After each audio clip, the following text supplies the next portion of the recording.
Oi, tudo bem? Deixa eu te fazer uma pergunta. Quando você tem dúvidas sobre sua saúde ou sua sexualidade, com quem você conversa? Se você é uma pessoa vivendo com HIV, com quem você tirou suas dúvidas antes ou mesmo depois de ter seu diagnóstico? Convenhamos, falar sobre saúde não é a coisa mais simples, especialmente se você for homem no Brasil. A relação dos homens com o sistema de saúde não é das mais tranquilas. Em 2005, um grupo de pesquisadoras da Universidade de São Paulo já falava que existiam diferenças no modo como homens e mulheres acessam o serviço de saúde. Em geral, as mulheres costumam ter uma rotina de cuidados com a saúde mais eficiente que os homens. Estudos como esse mostram que os homens não só costumam ir pouco ao médico e fazer exames, por exemplo, como também que essas rotinas que parecem tão simples podem ser ainda mais distantes do cotidiano, dependendo da idade, de onde mora, da raça e da orientação sexual das pessoas, por exemplo. Ainda que a situação tenha começado a mudar nos últimos anos, isso cria alguns problemas para a saúde desses homens e para o próprio sistema de saúde. É aquela coisa, né? Quanto mais cedo a gente souber, mais fácil cuidar. Segundo o Ministério da Saúde, desde 2018 houve um aumento de cerca de 50% no acesso dos homens ao SUS. Isso mesmo no meio de uma pandemia. A maior parte desse aumento é entre os homens adultos, na faixa dos 45 aos 59 anos. Entre os jovens, ainda há muito a ser feito. Se você está ouvindo esse podcast, provavelmente é uma dessas pessoas. Hoje em dia, é muito comum que as pessoas usem meios informais para tirar dúvidas sobre saúde e cuidados. E isso é bom por um lado. Afinal, significa que existe uma série de espaços em que é possível se informar e estabelecer uma rotina de cuidados. Mas, por outro lado, como a gente garante que a informação a que tem acesso é de qualidade e segura? Comunicação em saúde é uma chave importante para a gente entender essas questões, especialmente se você é um cara que transa com outros caras ou uma pessoa vivendo com HIV. Esse é o primeiro episódio do Viveração e nele a gente vai falar justamente sobre isso. Onde buscar informações quando a gente tem alguma dúvida sobre nossa própria saúde? Que riscos essas novas mídias que vieram junto com a internet podem trazer e que cuidados devemos ter? Para nossa conversa, convidamos duas pessoas. O primeiro é o Paulo Giacomini, jornalista, e que tem um site chamado Saúde Pulsando. A segunda é a Vivian Avelino Silva, médica infectologista e que apresenta o podcast Saúde Diversidade.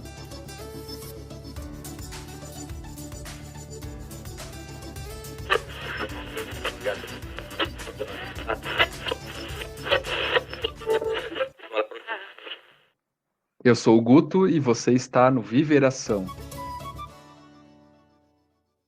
Então, gente, para começar, eu queria que vocês se apresentassem e falassem um pouco dos projetos. Eu começo, Paulo? Por favor, Vivian. Ladies first, sempre. Então tá bom. Então, muito obrigada pelo convite. É um prazer estar aqui com vocês. Eu sou Vivian, eu sou médica infectologista, sou professora da Faculdade de Medicina da USP e também da Faculdade de Medicina do Hospital Albert Einstein. Eu sou host do podcast Saúde e Diversidade, junto com o meu super parceiro Mário César Vilhena. A gente tem esse projeto do Saúde e Diversidade há um pouco mais de 8 meses. O projeto ele começou no meio da pandemia, porque a gente tinha um curso de saúde LGBT dentro da Faculdade de Medicina e Enfermagem do Einstein, que precisou ser suspenso, né, durante a pandemia. E a gente tinha professores e temas todos já organizados e resolveu então com isso, né, do limão fazer uma limonada e transformar numa outra forma de comunicação, que é o podcast, que vem sendo uma coisa super prazerosa que eu e o Mário temos feito semanalmente. O podcast está em todos os tocadores e a gente fala na saúde de pessoas LGBT Tivemos convidados super especiais, aprendi muito, tenho aprendido muito e agradeço muito a oportunidade de divulgar ainda mais o nosso trabalho aqui com vocês. Legal. E você, Paulo? Bom, eu sou o Paulo Giacomini, sou jornalista, tenho mestrado em comunicação em saúde pela Fiocruz.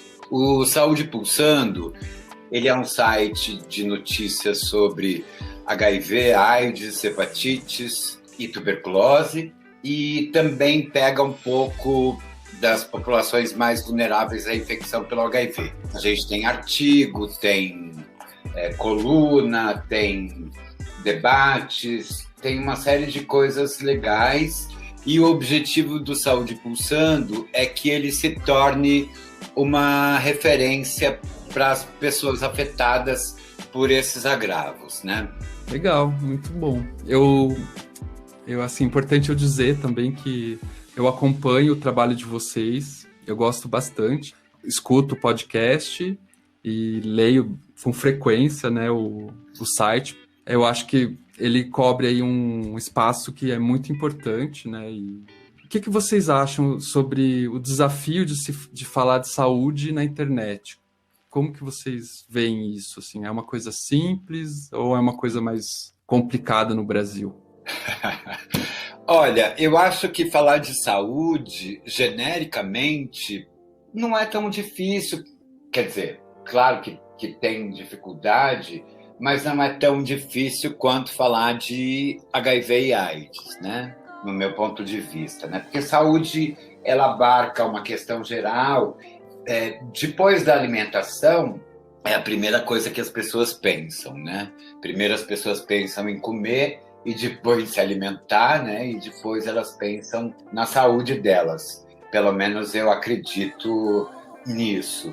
Então, de modo que a saúde ela tem um amplo espectro que você pode se especializar, se aprofundar.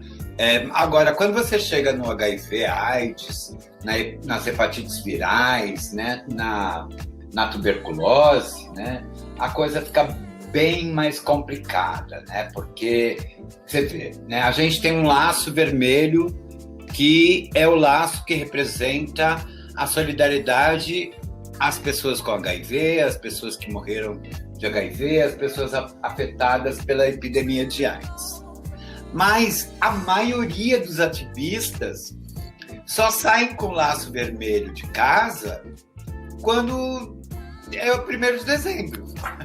Elas têm vergonha, elas têm medo de serem estigmatizadas. Outro dia eu tenho algumas máscaras, 4 máscaras do Fórum de ONG AIDS de São Paulo, e tem o logo do Fórum, e o logo do Fórum é um laço vermelho abraçando a camisinha. E uma delas ela tem cor dupla, né? Eu uso sempre a máscara do lado ao contrário, né? Do lado inverso, que é para não mostrar o laço. Por quê? Porque as pessoas elas automaticamente associam, né? Ou a pessoa é da área da saúde, profissional de saúde, e trabalha com isso, ou ela vive com HIV. E isso é mais um estigma, né? É mais um dado, um pedaço de alguma coisa que o ser humano se apoia para poder diferenciar o outro e para poder colocar uma pecha, né? Eu acho que é bastante difícil. Sem contar que, se você for falar de saúde, no geral, você tem notícia todo dia. Mas se for falar de HIV e AIDS, não é todo dia que você tem notícia. E você, Vivian, o que você acha? Eu vejo alguns pontos muito positivos de falar sobre saúde na internet e alguns desafios também, né? Um ponto positivo é que com a disseminação da internet hoje, a gente tem a possibilidade de levar a informação muito mais longe, né? Com uma envergadura muito maior do que a gente tinha no passado. Então, se antes eu dava um curso, por exemplo, de saúde LGBT, o meu alcance eram aqueles alunos, aquela população que conseguia se matricular e frequentar fisicamente o curso. Agora, com a internet, a gente consegue realmente levar para qualquer lugar do mundo a informação e o conhecimento. Por outro lado, Também é um desafio o fato de que não é totalmente democratizada a internet. A gente tem, de fato, pessoas com maior dificuldade econômica e menos acesso a computador, a telefone, smartphone, internet, que não conseguem ter o mesmo nível, a mesma qualidade de acesso para essa informação. Então, isso é um desafio. Na minha área específica, que é na informação para pessoas sobre a saúde de pessoas LGBT, um grande desafio, na minha opinião, é que muitas vezes a gente está pregando para convertidos. Eu acho que vocês vão entender, né, essa minha expressão. Você escuta quem quer, né? E geralmente quem vai se interessar pelo seu tema já é inclinado a querer saber sobre o tema, a querer aprender mais, enfim, já tem o coração aberto para ouvir, né? Aquele assunto, aquelas opiniões e aquela informação. E quem mais precisaria ouvir acaba não sendo atingido pela informação. Então, eu acho que isso é um desafio grande da informação veiculada pela internet, e que existem aí, né, uma série de ferramentas para a gente tentar disseminar assuntos de interesse, mesmo para as audiências que não iriam espontaneamente procurar, né? Por exemplo, a gente tem formas de impulsionamento de redes sociais que conseguem atingir uma população que, em geral, não veria aquela notícia. Então, acho que a internet tem problemas, mas ela também tem soluções. Sim. E é muito importante isso que a Vivian falou a respeito da questão social, né? Do acesso à internet, né? Da democratização da internet, né? Hoje a gente tem mais aparelhos celulares do que pessoas no Brasil. Eu, por exemplo, tenho 2 aparelhos de celular, né? E hoje em dia a gente vê todo mundo com celular, né? A maioria das pessoas né, a grande maioria das pessoas que não tem condição de colocar crédito ou de ter uma conta controle, até um pós-pago que depende do Wi-Fi, das praças públicas e tal, o acesso é bem difícil, né? Primeiro ponto. E o segundo ponto é a questão da fake news, né? Porque esta pessoa que entra na internet agora, nunca entrou na vida, como é que ela vai saber distinguir o que é verdadeiro, o que não é verdadeiro? Né? Eu, por exemplo, quando leio uma notícia, uma notinha, uma mensagem de WhatsApp, a primeira coisa que eu vejo são os erros, né? Erros de português, erro de concordância, erro de tempo verbal. Então, isso me dá indício de que aquela notícia é falsa, além de outras coisas também, né? Mas essa é uma questão, né, que eu acho ela fundamental, né?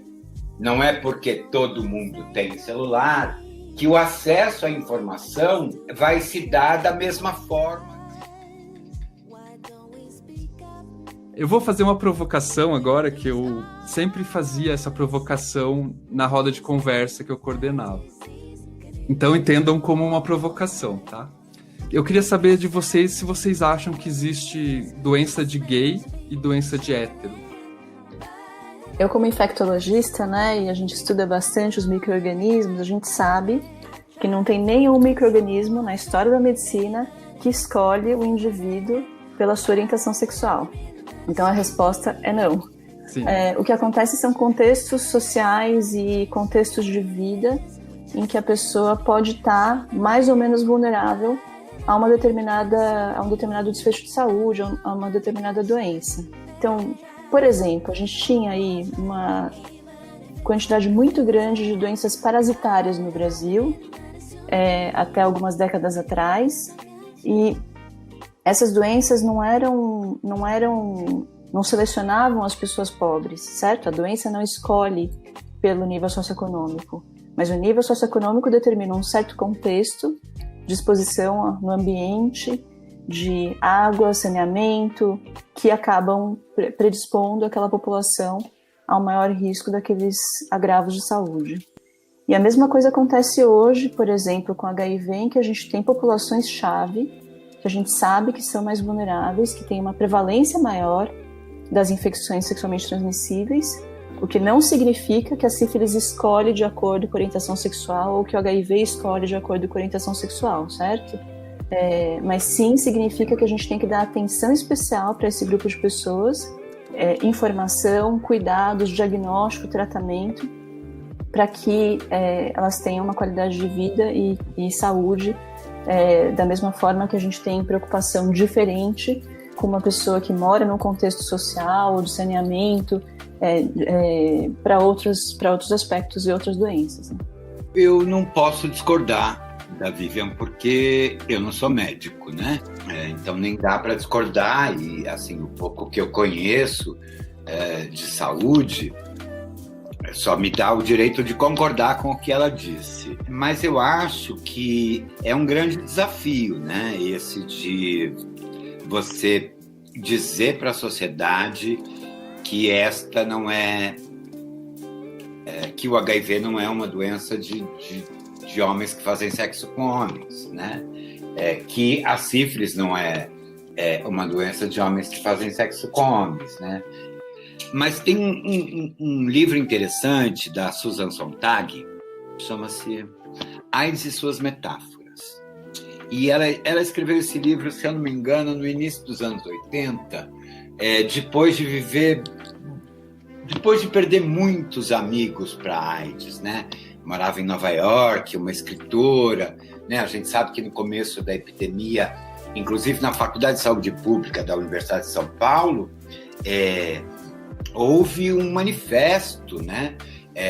De professores, de médicos, de doutores, que não concordavam com a assistência do Estado àquela que era, naquele momento, ainda uma doença de rico. Eu, em 84, né, o Elisa chega no Brasil em 85, em 84 eu tive meu diagnóstico por anamnese. E eu procurei o diagnóstico porque um ex-namorado meu tinha morrido 2 semanas antes de eu voltar para São Paulo, depois de uma temporada de 10, 11 meses no Rio de Janeiro. E aí fui buscar assistência, tal, o diagnóstico. Óbvio que eu não recebi um diagnóstico, né? A anamnese, 2 semanas de entrevistas e tal, e eles disseram: olha, por causa da sua orientação sexual, por causa da quantidade de parceiros, pelo uso de droga, não sei o quê, e por causa do seu ex-namorado que morreu faz 2 semanas, você tem 95% de chance de ficar doente, e na hora que você ficar doente, você tem de 6 meses a 1 ano de vida. Faz 36 anos que eu estou esperando esses 6 meses a 1 ano de vida, né? Mas o que a Susan Sontag diz é que a sociedade escolhe, em determinadas épocas, uma doença, preferencialmente, para ser demonizada, né? Então, ela joga tudo o que ela quer colocar no lixo junto daquela doença, né? Tudo que ela não aceita, tudo que era... Enfim, para vocês terem uma ideia, no começo dos anos 80, quando a AIDS chega no Brasil, nos ambientes de sociabilidade homossexual, que naquela época a gente não tinha nenhuma sigla, existiam 2 correntes, pelo menos 2 correntes, né? Uma corrente que se afastou, saiu da noite, parou, provocou um alto distanciamento social, e a outra turma, nas quais eu me incluía, olha só, hein, que achavam que o HIV era um vírus criado em laboratório, a mando da Igreja Católica e dos Estados Unidos, para acabar com os homossexuais na face da Terra. Nossa. É um absurdo, né? Mas era isso que a gente, que é gay, pensava.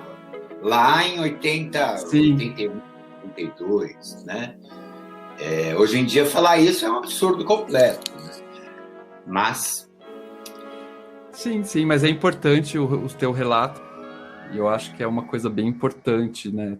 Tanto escutar pessoas como a Vivian, que é, né, profissional da área de saúde, mas também escutar as pessoas que vivem com HIV ou que enfrentam, né, outros tipos de desafios na área da saúde sexual, enfim.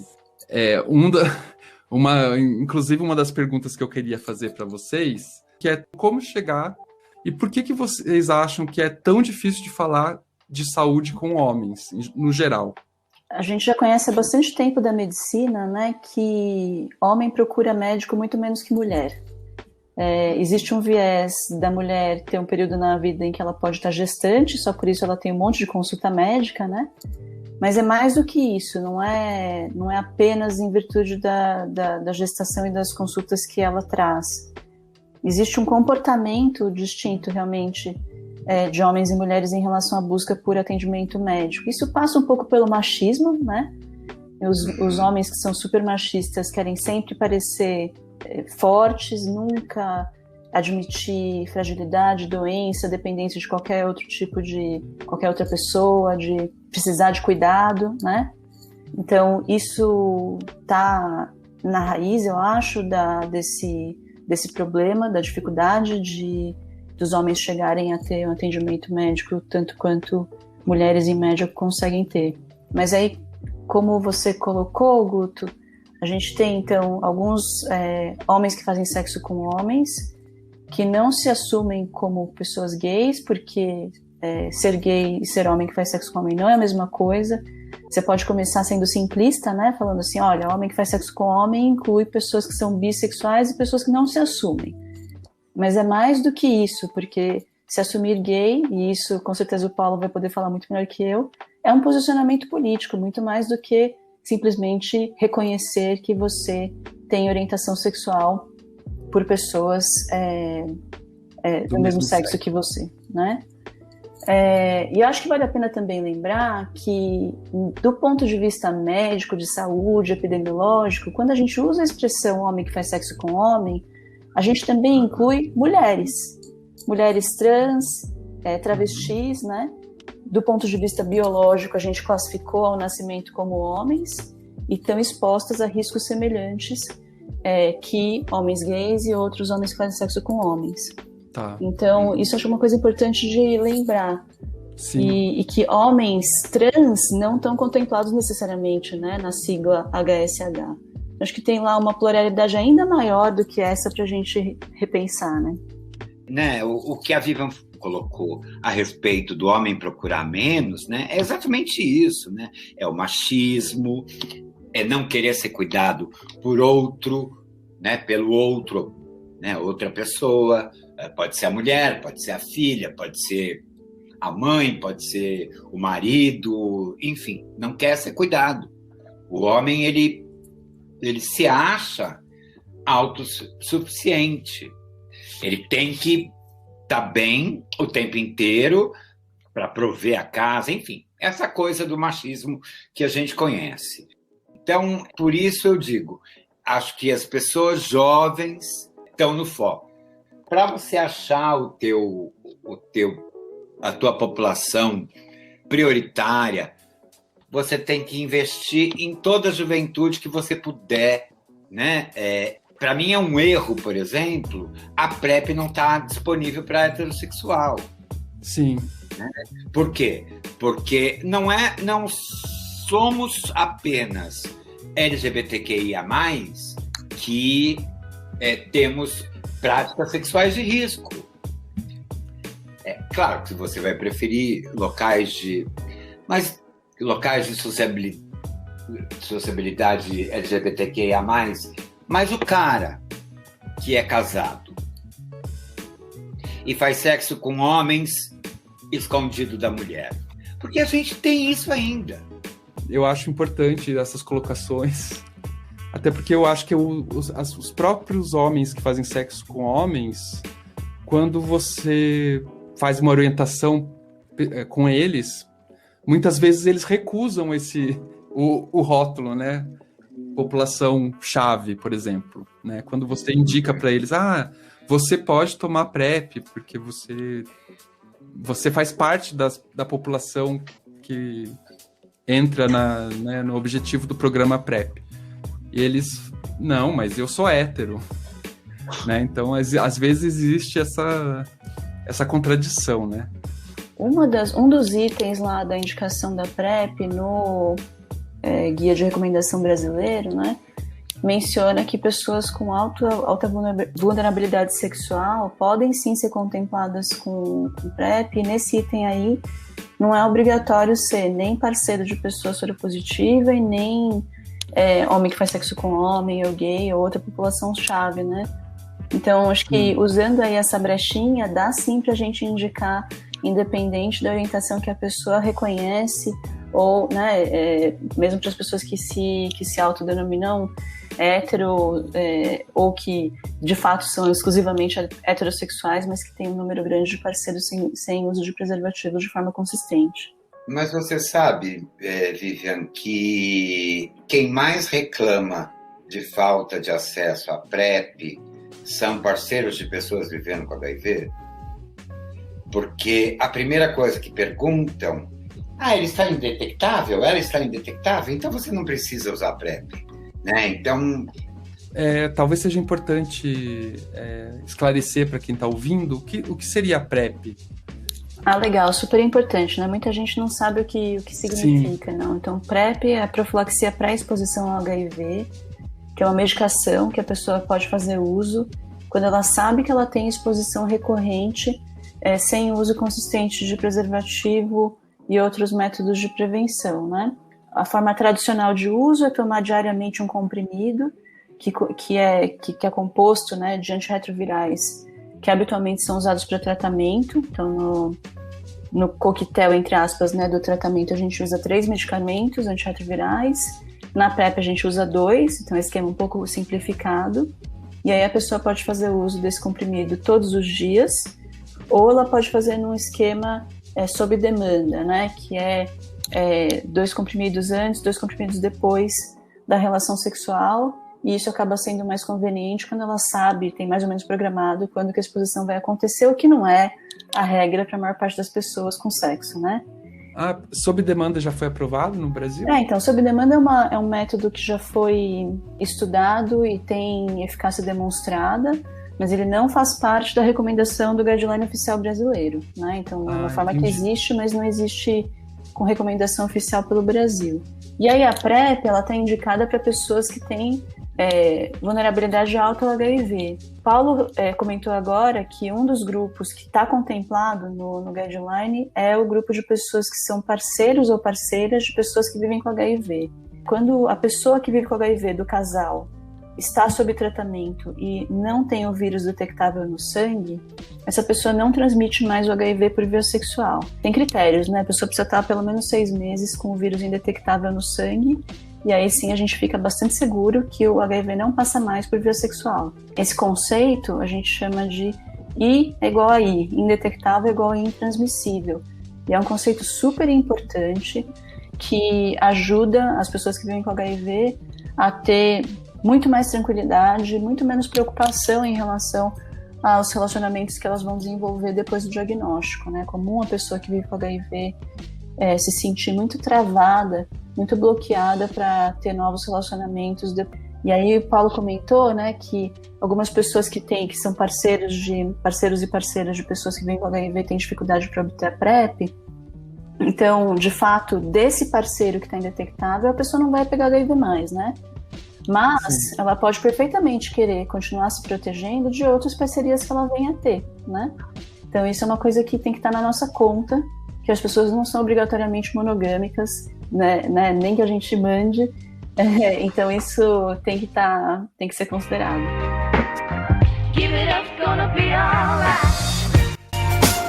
Eu tenho uma pergunta. O ideal, né? O mundo ideal, o melhor dos mundos, quem sabe, seria aquele que as pessoas fizessem as perguntas para profissionais de saúde ou para pessoas que trabalham com a temática, né? Educadores sociais.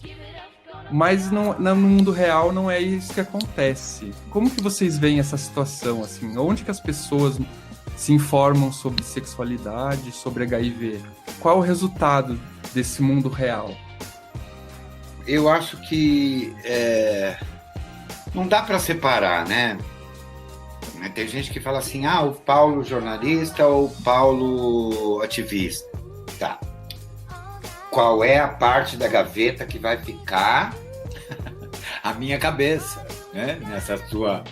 Não dá para separar, né? Então a gente vai para o trabalho não só com o conhecimento científico, com a nossa escolaridade formal, mas vai também com com aquilo que a gente assimila da família, da vizinhança, dos amigos, da escola, né? E o que a gente tem visto é isso, né? Que profissionais de saúde levam a religião para dentro do serviço de saúde. Uhum.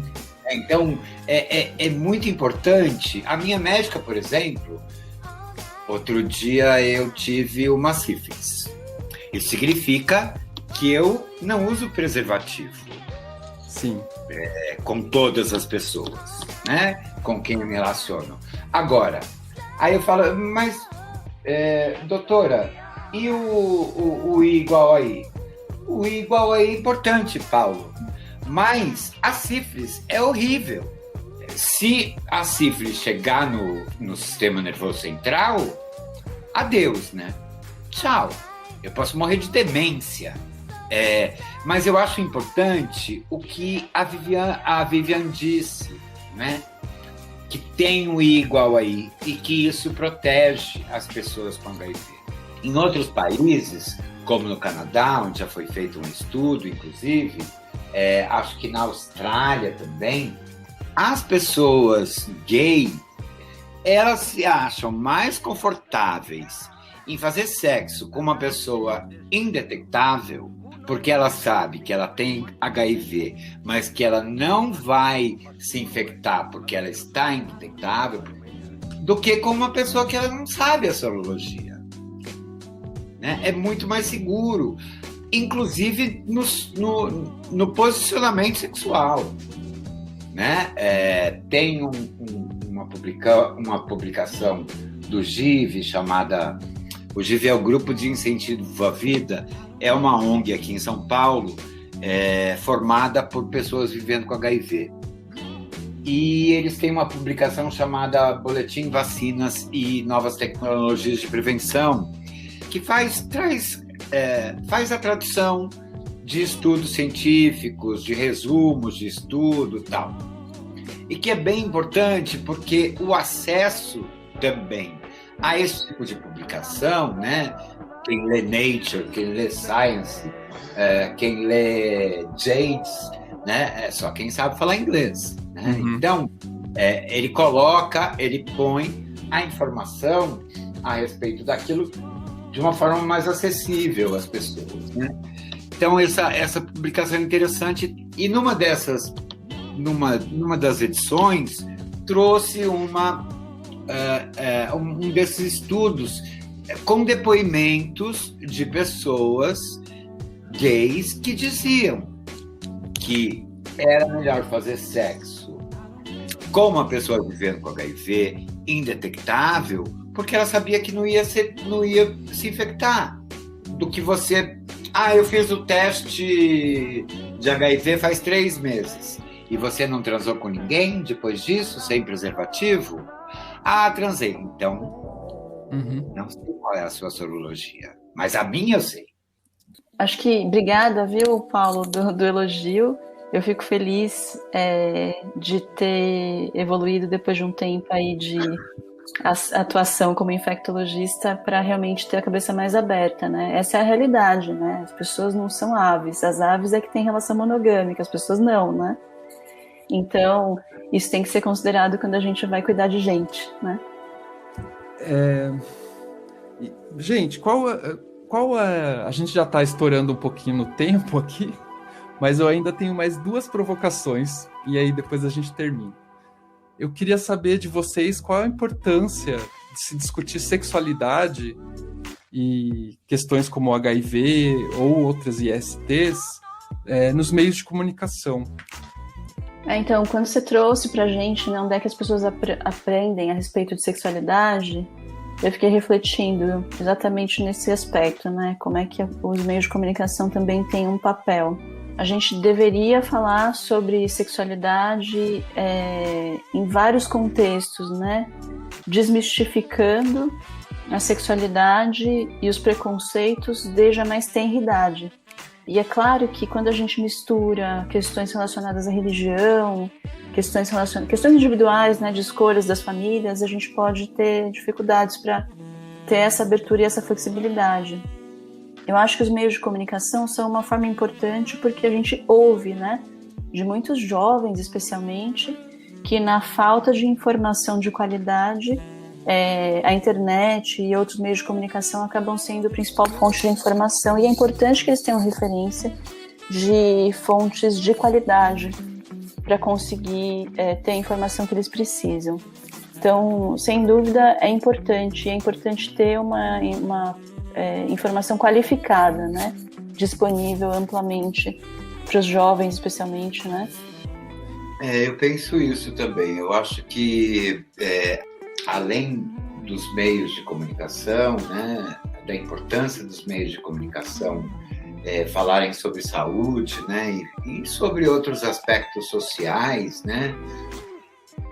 Quando eu recebi a minha sentença de morte lá da AIDS, eu cheguei em casa e falei para o meu pai: olha, pai, aconteceu isso, e disseram que eu tenho AIDS.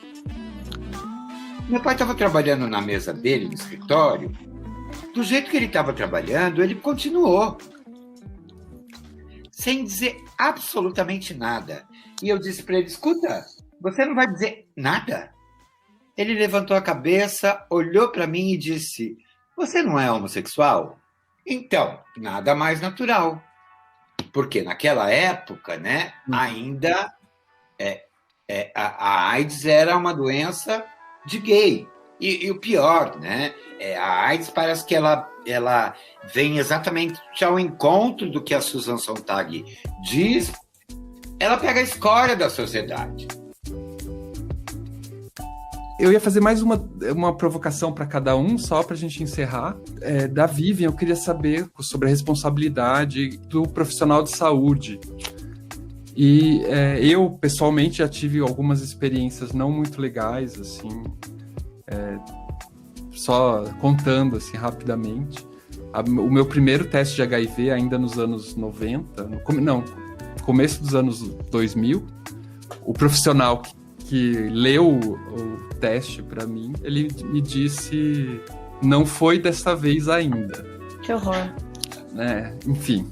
E eu já tive outras experiências não muito legais, mas tive experiências muito boas, né? Tem um médico atualmente muito legal, que eu inclusive converso sobre sexualidade com ele, enfim, e tenho esse privilégio. Mas eu queria saber de o que você pensa, Vivian, sobre a responsabilidade do profissional de saúde, né? Se depende da formação ou se é uma coisa que está um pouco além da formação, né?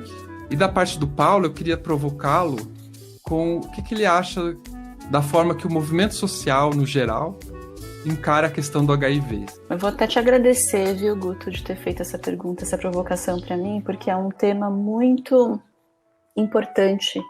Eu que atuo como professora em 2 faculdades e montei uma disciplina optativa inteira a respeito de saúde LGBT, porque eu senti o déficit, né, a falta de formação qualificada que os alunos da área da saúde em geral têm. Então, sim, é verdade que a medicina e as outras áreas de cuidados em saúde deveriam ser laicas e deveriam ser isentas de preconceito, mas também é verdade que as pessoas têm dificuldade de separar.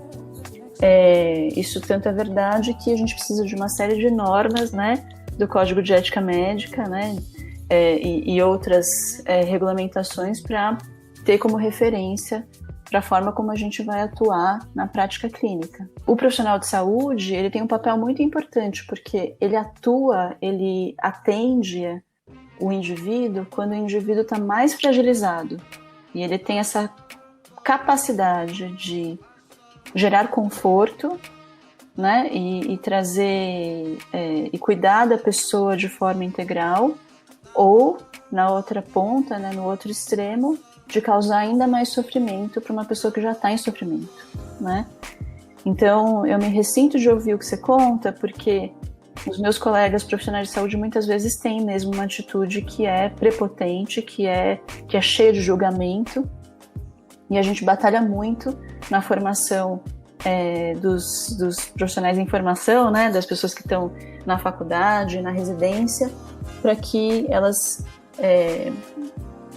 eliminem, né, esse tipo de atitude da sua vivência, da sua prática. Mas não é um trabalho fácil, né? Então, uma das coisas que a gente vê acontecer, por exemplo, é que alguns profissionais com treinamento deficitário recebem um homem gay, uma pessoa trans, e assumem sempre que todo o problema da vida dela é ou IST, ou alguma coisa relacionada.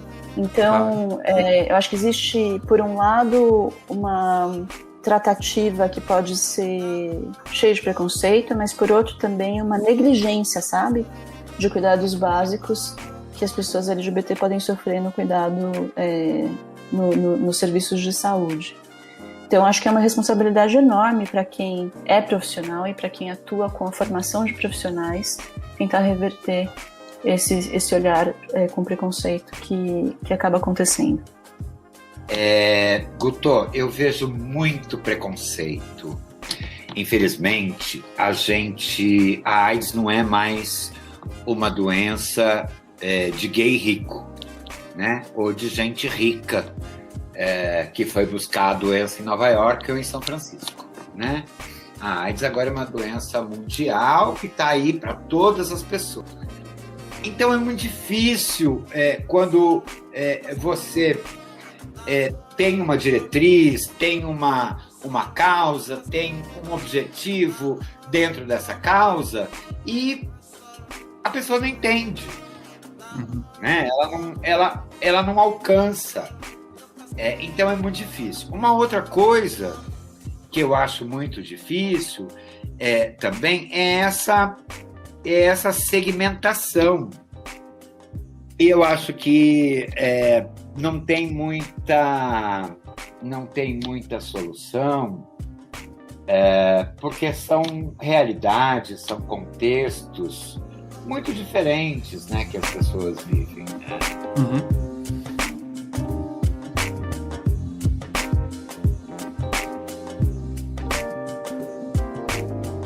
Eu queria agradecê-los por se disporem a falar com a gente, né?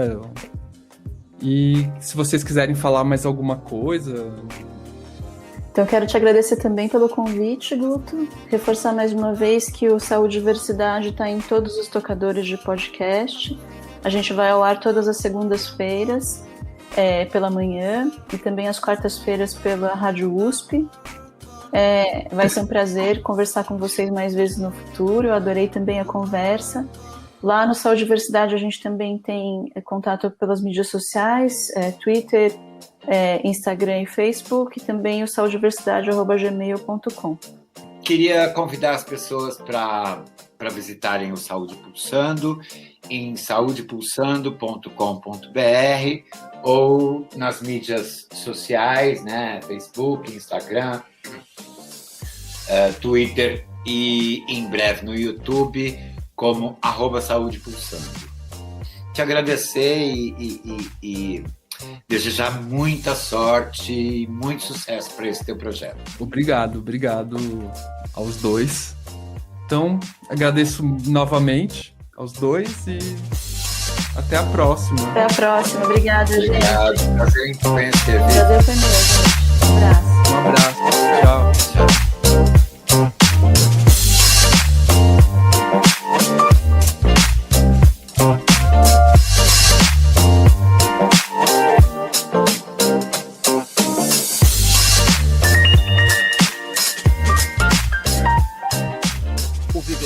É um podcast produzido pela Aliança Nacional LGBTI+. A coordenação geral e roteiro deste episódio são de Augusto Mena Barreto, com textos de apresentação de Tiago Oliveira, que também é responsável pela mixagem e edição de som. A locução inicial é de Matheus Freitas, a arte de Camila Córdova e a gestão de mídias sociais de Alisson Souza. Breno Gonçalves é responsável pela secretaria do projeto. Se você tem algum comentário, dúvida ou sugestão, pode entrar em contato com a gente pelo e-mail viveraçãopodcast@gmail.com ou pelo nosso canal no Telegram, @viveração. E não deixe de seguir a gente nas nossas redes sociais, @viveração podcast no Instagram e @viveração no Twitter. Lembrando que viveração em todos estes casos é sem cedilha e sem tio. As fontes e recomendações feitas ao longo do episódio, assim como as músicas de trilha, estão na descrição do episódio.